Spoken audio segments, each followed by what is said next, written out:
right. 24.1. You guys excited?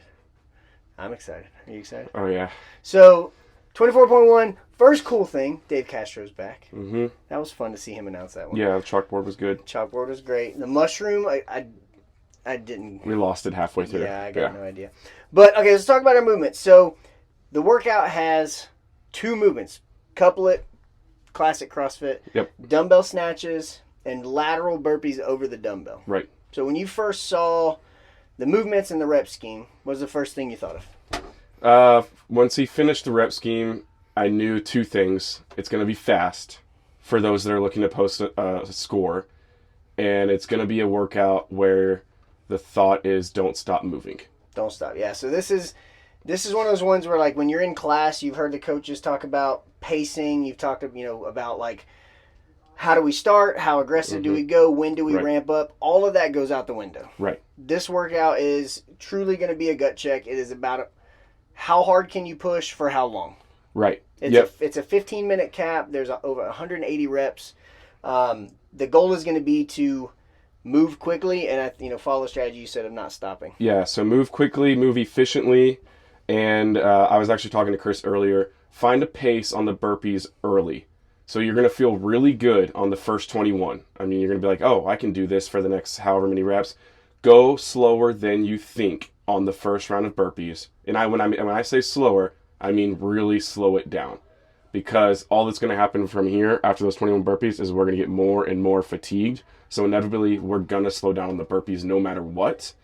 So let's start off slow and see if we can hold that pace throughout the burpees. So when we're talking about going and putting that throttle down, that doesn't necessarily mean a sprint from beginning to end. That means we're moving consistently. Right. We don't want to have points where we're hands on knees, breathing hard, trying to figure out where we're at in the rep scheme. We just want to pick an intensity, work at that intensity, but then when you get to that 9, that's where you hit everything you got left. It's gas pedal, it's get into the pain cave, put your head down, and don't stop moving. So let's talk about the standards. So first of all, it's the same workout, scaled or RX. It's just a matter of weight being different. Right. For the dumbbell movement, the dumbbell snatch, you cannot touch the leg with the opposite hand. So your free hand can't rest on your leg and push back off. The hand has to be away from the body.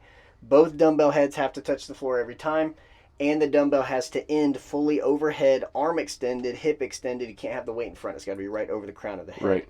When it comes to the burpee over the dumbbell, you just have to get chest and thighs to the deck and then get over some part of the dumbbell. It can be the head, can be the handles. We just can't go around it. Yeah. When you're thinking about these burpees over the dumbbell, should we stand all the way up before we cross over, or should we try to stay low so we get over the dumbbell? You should stay as low as you possibly can. There is no rule for when we talk about burpee over an object, there is no rule for hip extension or hands overhead thing, okay? It is get off the ground, get off your chest, get off your thighs, stay low in a crouched position, and hop over the dumbbell. Remember, a couple years ago, that rule that used to be enforced where we had to take off with 2 feet, it does not exist anymore. Correct. You just can't step over. Yes. So you can do a little leap over. Both feet have to be off the ground at some point. Right. But you don't have to 2-foot take off, 2-foot land. You also don't have to jump up in your burpee. You can step up and then hop over. Yeah, personally, I am going to be stepping out of my burpee. If y'all watch the pros do it, Jeffrey Adler,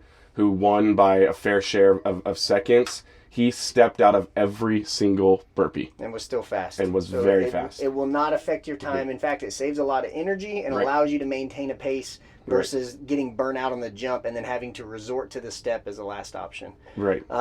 The other major part is the rep scheme is 21, 15, 9. Right. But it's twice for each one. So it's 21, 21, 21, 21. So the snatches, burpees, snatches, burpees.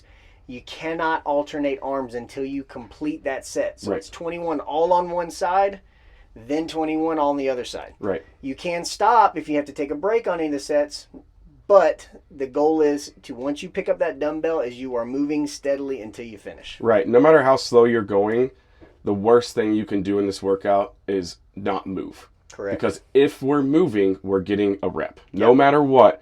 And then like on the burpees, y'all, let's talk about resting and breathing really quick. When we're doing a burpee, I recommend resting on the ground in the burpee position. When we're on our 2 feet and we're resting, a lot of the times we're likely to step away from the workout zone, all right? And that's going to cause us a lot of time. If we're in the movement, in the burpee, on the ground, all we have to do is get back up, and that is a rep. And a lot of times just that extra second of stopping. Right. Right. And then hopping back up is all you need. You think you need more time when you're standing. When you're laying down, that one big breath. Right.